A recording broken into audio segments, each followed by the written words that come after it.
الحمد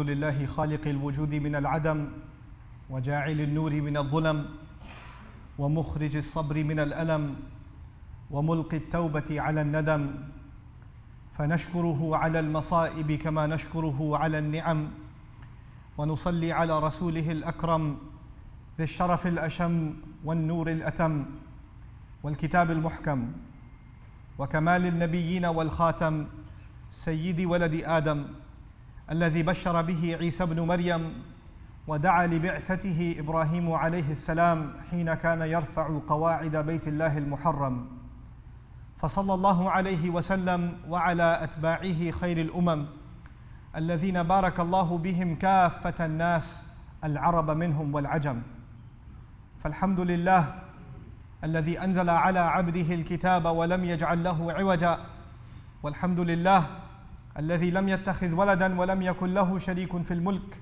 ولم يكن له ولي من الذل وكبره تكبيرا والحمد لله الذي نحمده ونستعينه ونستغفره ونؤمن به ونتوكل عليه ونعوذ به من شرور أنفسنا ومن سيئات أعمالنا من يهده الله فلا مضل له ومن يضلله فلا هادي له ونشهد أن لا إله إلا الله وحده لا شريك له ونشهد أن محمدا عبد الله ورسوله أرسله الله تعالى بالهدى ودين الحق ليظهره على الدين كله وكفى بالله شهيدا فصلى الله عليه وسلم تسليما كثيرا كثيرا ثم أما بعد فإن أصدق الحديث كتاب الله وخير الهدي هدي محمد صلى الله عليه وسلم وإن شر الأمور محدثاتها وإن كل محدثة بدعة وكل بدعة ضلالة وكل ضلالة في النار يقول سبحانه وتعالى في كتابه الكريم بعد أن أقول أعوذ بالله من الشيطان الرجيم واجعل لي وزيرا من أهلي هارون أخي أشدد به أزري وأشركه في أمري كي نسبحك كثيرا ونذكرك كثيرا إنك كنت بنا بصيرا رب اشرح لي صدري ويسر لي أمري واحلل عقدة من لساني يفقه قولي آمين يا رب العالمين ثم أما بعد. In today's khutbah, I want to share with you one part of the dua made by Musa alayhi salam when he met with Allah on the mountain of Tur. And before I share that small part of the dua, because the dua is rather long, it has many parts, but it's towards the tail end of that dua that there are certain things that are of particular interest in this khutbah to me. But before I get there, I want to share with you just some things that Allah says about Musa alayhi salam in this conversation before this dua. One of the first things Allah told Musa alayhi salam was, وَأَنَا اخْتَرْتُكَ I am the one in fact that has chosen you. Allah has chosen Musa alayhi salam. And ikhtiyar is used in Arabic, it originates from the word khayr, when you see good in someone. Meaning Allah sees good in Musa alayhi salam, and based on the good that He sees him, over all the human beings at that time, He chose that human being to speak with him on the mountain. This is a huge honor given to a human being. Something is very special about Musa alayhi salam. And so Allah Azza wa Jal gives him this mission, اذهب إلى فرعون إنه طغى, go to Fir'aun. But before he goes to Fir'aun, Allah gave him two miracles, two very powerful miracles. First of them, when he threw his staff, ألقها يا Musa, throw it Musa, and when he threw it, فإذا هي حية تسعى, all of a sudden it turned into a giant snake running around, a poisonous snake. Hayya is used when it can take your haya, when it can take your life. So a poisonous snake with its fangs out running around. Now the other miracle that was given, take your hand out, يخرج بيضاء من غير سوء أو تخرج بيضاء من غير سوء آية أخرى. Your hand will come out white without any flaw in it. So these two miracles have been given to Musa alayhi salam above and beyond what Allah just told him that He has especially chosen Musa alayhi salam. So that what I want you to appreciate first is the choice of Musa himself alayhi salam is special. Then on top of that, two incredible miracles have been given to him. Then Allah gives the command, اذهب إلى فرعون, go to Fir'aun. Go to Fir'aun. Now when Allah gives Musa alayhi salam this mission, he responds with a dua.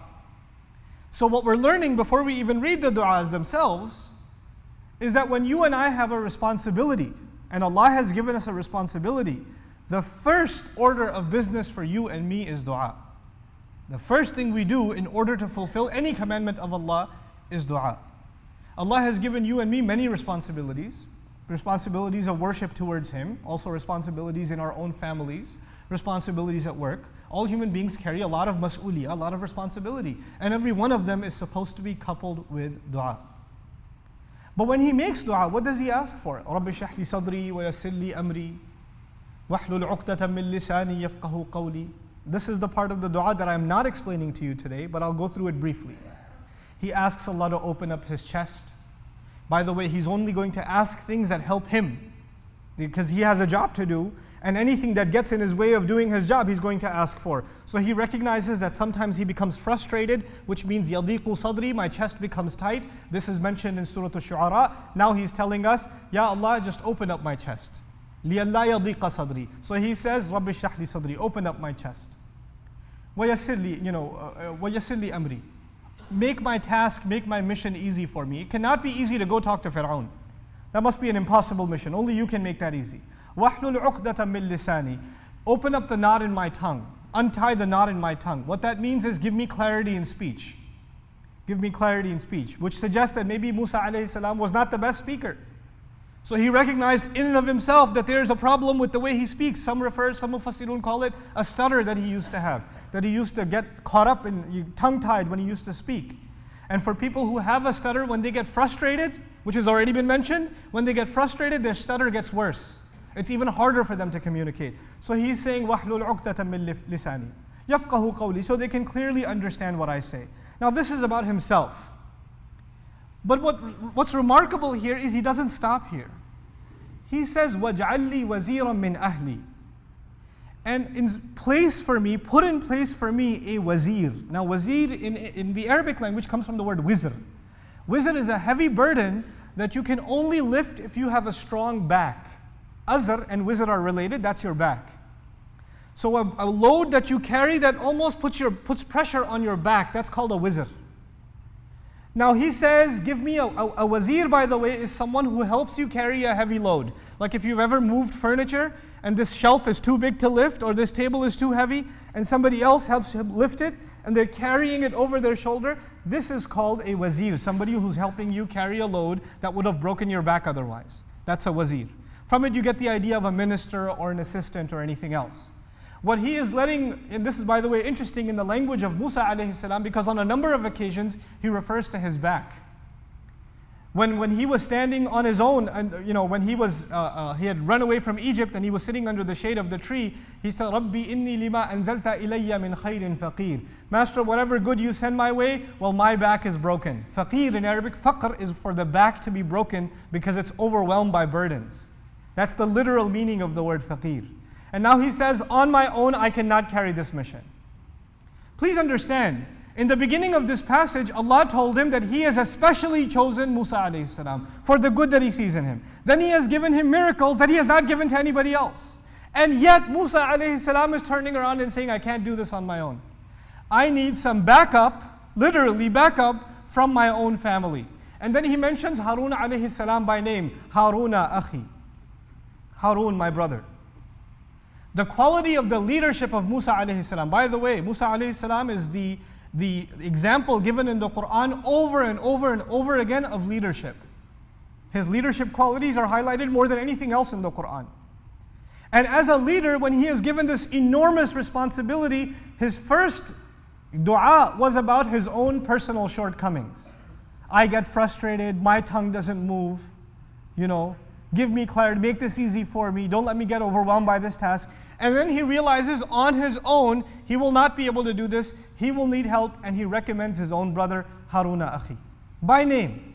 He's speaking with Allah, Allah has just honored him, Allah just told him, Ana akhtartuk, I am the one in fact, I have chosen you. And he says, Ya Allah, I know you've chosen me, but could you choose Harun also?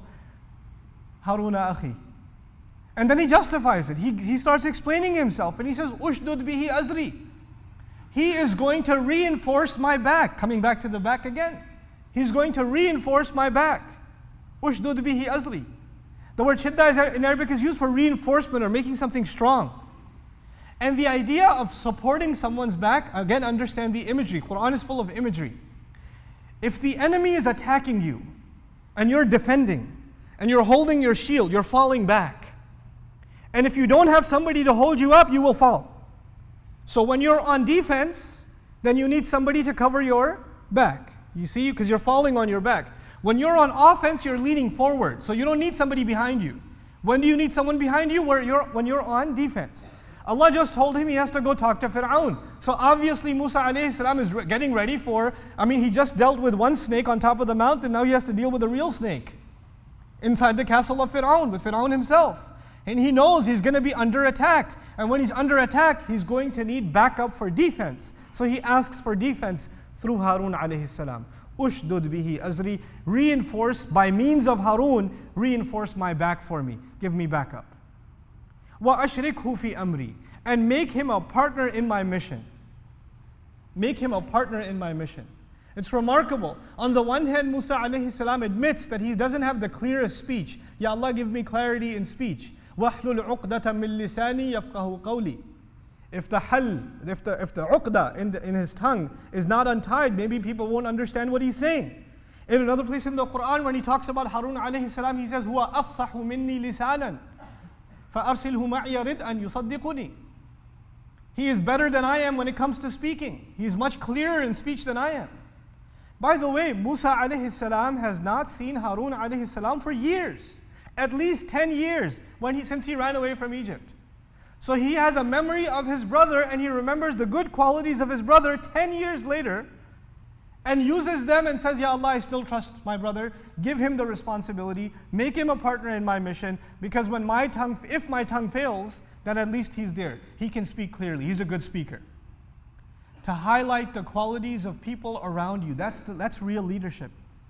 There are people that are Harun alayhi salam is not the same status as Musa alayhi salam. Harun alayhi salam has not been called on the mountain of Tur. Allah is not speaking to him up on that mountain. Allah did not tell Harun alayhi salam, Ana akhtartuk, I have chosen you. Wastana'tuka li nafsi, I crafted you perfectly for my own self. That is what Allah told Musa alayhi salam. He did not say this to Harun alayhi salam, but when Musa alayhi salam speaks, he has the highest praise for Harun alayhi salam.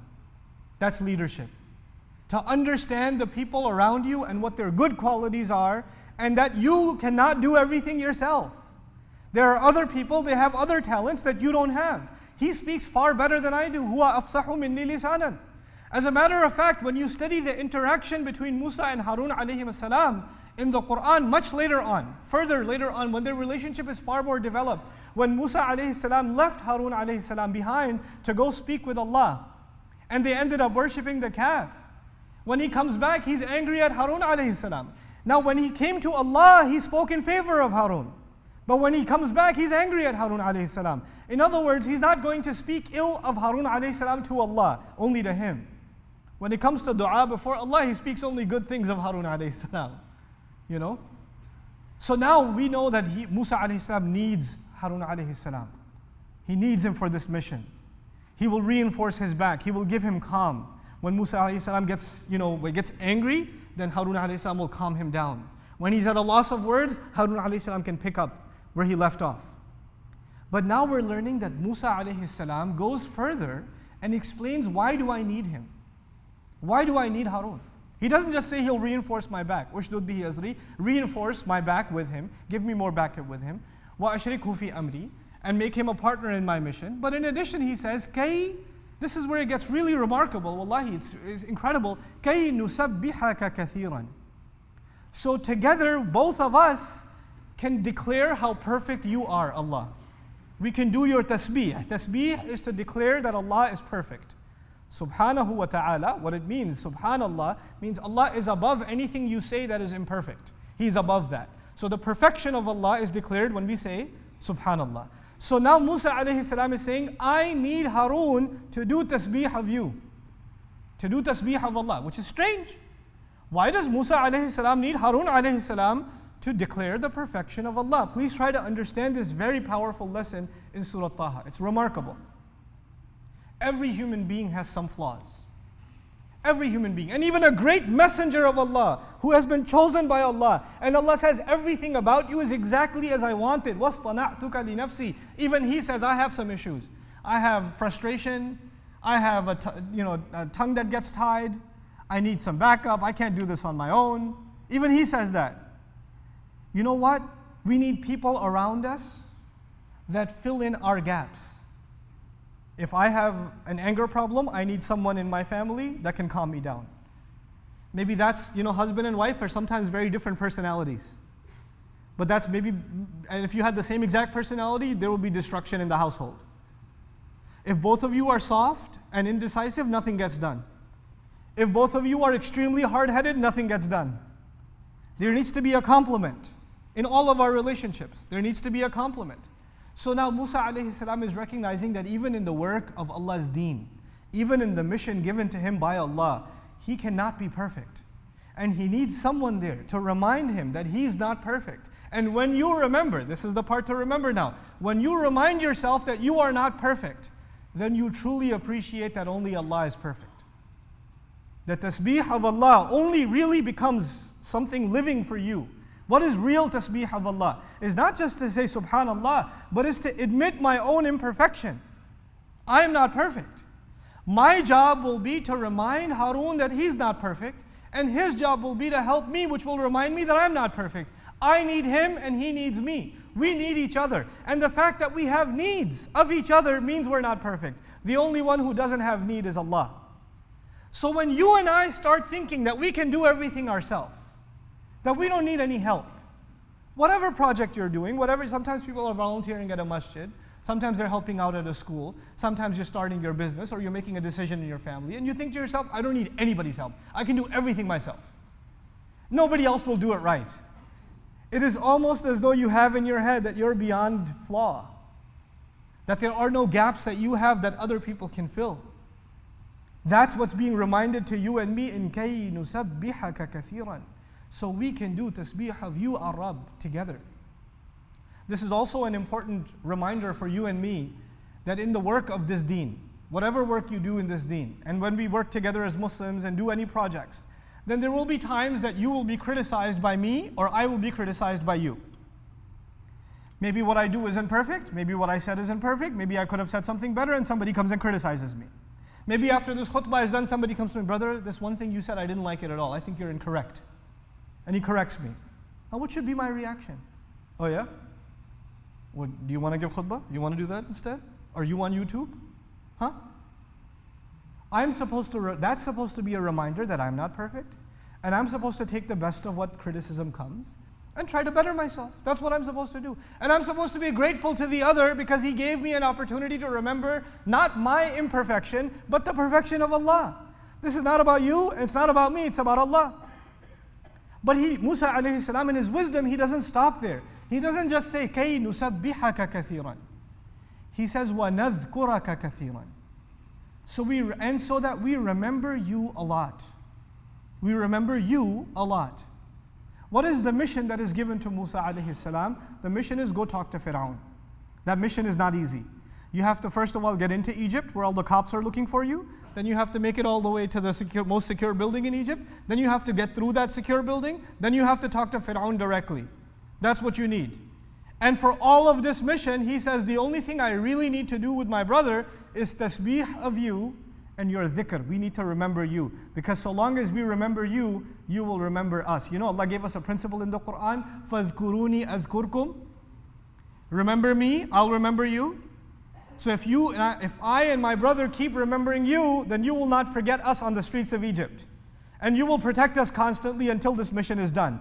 All we need to do is maintain a connection with you. So in case I'm losing sight of that, my brother will remind me. And if he's losing sight of that, I will remind him. So we can do a lot of dhikr. You see, as one person, you can do dhikr of Allah. You can remember Allah, but you can get lazy. But your brother can come and say, hey, did you pray?